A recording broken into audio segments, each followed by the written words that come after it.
I ever wonder what the benefits of having pets are? Growing up, I never had anything more than a goldfish.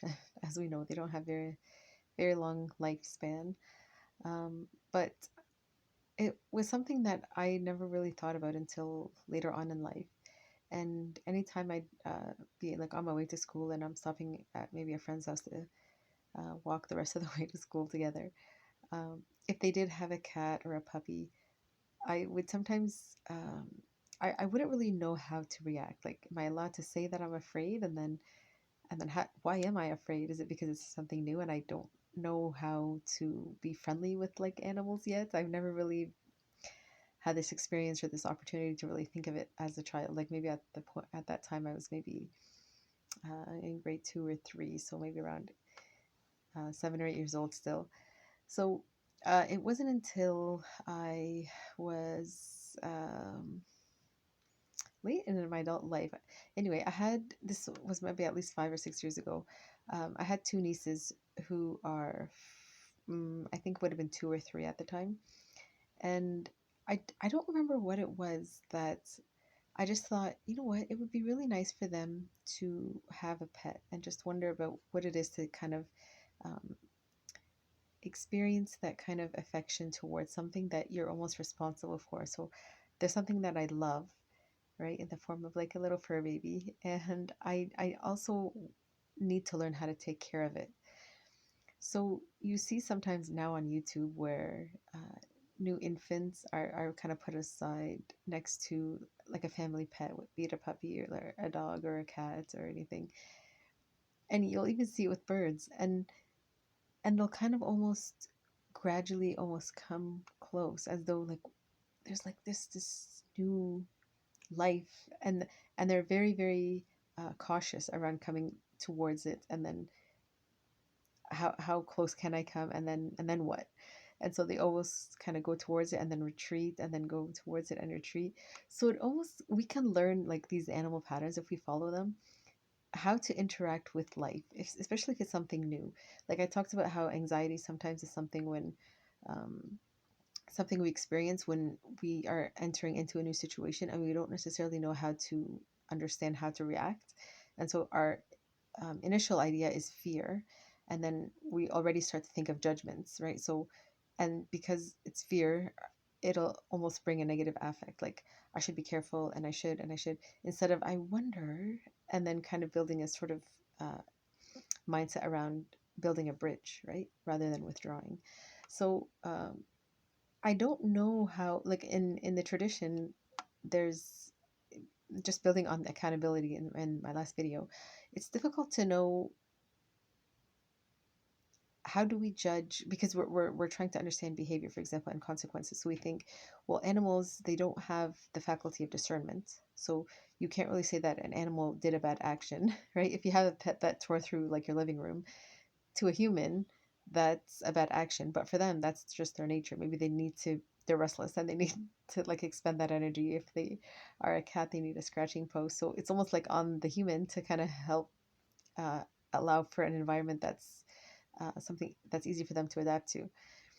Um, so how would you judge like almost like cause and effect and retribution, as it were, to an animal?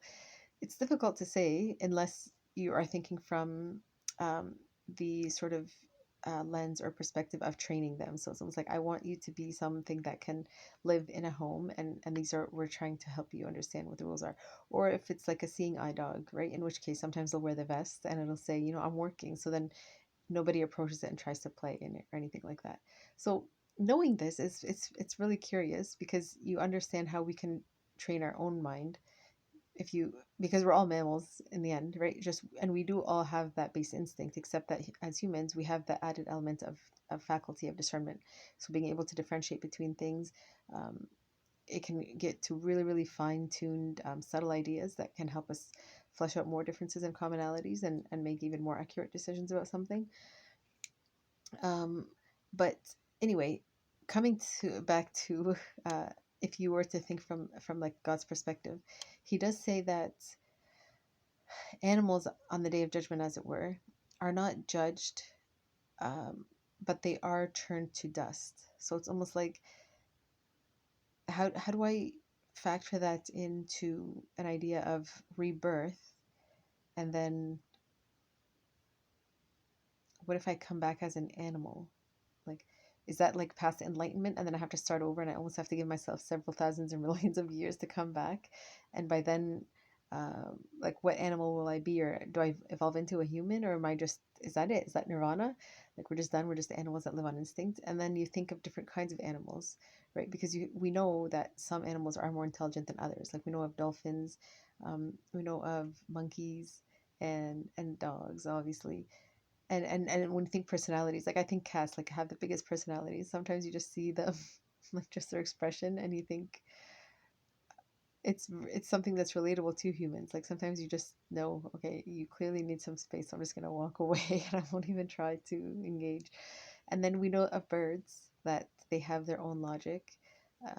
Bees are mentioned in the Quran as having a way of almost having this imitation dance in front of each other to kind of map to each other where there's a field where they might draw nectar.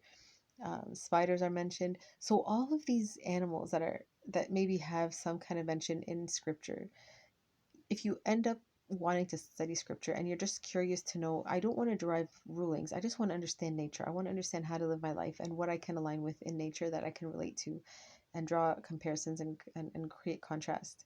So if you think, for example, a spider, you think we often are really scared of spiders, and then it takes some time to kind of not kind of cringe or have any of that almost like knee-jerk reaction when we think about them.